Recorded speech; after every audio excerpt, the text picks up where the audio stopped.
हमें पढ़ा हुआ याद क्यों नहीं रहता? क्यों हम रात भर पढ़ते हैं फिर भी एग्जाम के वक्त सब कुछ भूल जाते हैं? ऐसा क्यों होता है हमारे साथ? क्यों टॉपर ही हमेशा रैंक लाता है? हम क्यों नहीं? मेहनत करने के बाद भी फल क्यों नहीं मिलता? इन सब सवालों का जवाब आपको इस वीडियो में मिलने वाला है, तो बने रहिए हमारे साथ। दरअसल हमारी सोसाइटी की सोच क्या है? हमारे बड़े ये सोचते हैं कि जो बच्चा पढ़ाई में तेज है, पढ़ाई में होशियार है, वही इंटेलिजेंट है और वही अपनी जिंदगी में सक्सेसफुल होगा। क्या ये सही है? आप भी एक टॉपर बन सकते हैं, आप भी बढ़िया रैंक ला सकते हैं। तो जानते हैं कैसे? बने रहिए इस वीडियो के साथ।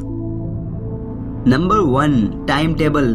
लगभग एजुकेशन के हर एक चैनल पर यह बात बताई गई है कि पढ़ाई करने के लिए टाइम टेबल होना जरूरी है।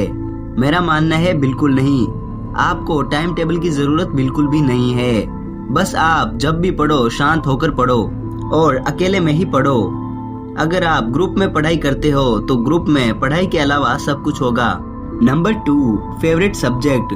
बहुत वीडियोस में ये बताया गया है कि जिस सब्जेक्ट में आपकी पकड़ अच्छी है उस पर कम ध्यान देना चाहिए और जो सब्जेक्ट आपका सबसे वीक है उस पर ज्यादा ध्यान देना चाहिए। ये भी बहुत गलत बात है। ऐसा करके आप कमजोर सब्जेक्ट में तो मामूली सी ग्रोथ देखोगे, लेकिन जिस सब्जेक्ट में आप मास्टर हो वो छूटने लगेगा। इसीलिए थोड़ी सी ग्रोथ के लिए कभी अपने स्ट्रॉन्ग सब्जेक्ट को मत छोड़ो। वीक सब्जेक्ट का क्या है? थोड़ा सा ध्यान दोगे तो भी नहीं समझ में आएगा और ज्यादा ध्यान दोगे तो भी समझ नहीं आएगा। ऐसा करने पर आप एग्जाम में देखोगे कि स्ट्रॉन्ग और वीक सब्जेक्ट में दोनों ही रिजल्ट खराब हो जाएगा। तो ध्यान एक पर नहीं दोनों पर दो, पर प्राथमिकता फेवरेट को दो, क्योंकि जो मार्क्स आपके वीक सब्जेक्ट में घट गए थे वो मार्क्स आपको स्ट्रॉन्ग सब्जेक्ट रिकवर कर लेगा।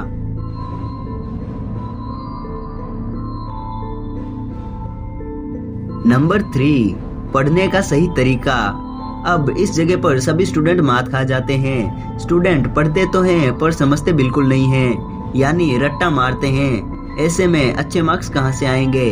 अगर आप कोई चीज पढ़ रहे हैं और वो चीज आपके माइंड में ड्रॉ नहीं हो पा रही है तो इसका मतलब है आप अपना 100% उसे नहीं दे पा रहे हैं। मैं यहाँ पर आपके टाइम की बात नहीं कर रहा हूँ, मैं आपके माइंड अटेंशन की बात कर रहा हूँ। Number 4, good sleep. अगर आपका कल एग्जाम है तो आपको एग्जाम से एक दिन पहले भरपूर नींद लेनी चाहिए। अगर आप रात भर एग्जाम के बारे में सोचते रहोगे तो एग्जाम हॉल में आपको नींद आने लगेगी और इससे आपका समय और एग्जाम दोनों खराब हो जाएगा। एक पूरी तरह से एनर्जी से भरा हुआ ब्रेन किसी भी चीज को एक्सप्लेन करने के लिए 1000 तरीके निकाल सकता है, इसीलिए नींद सबसे इम्पोर्टेंट है।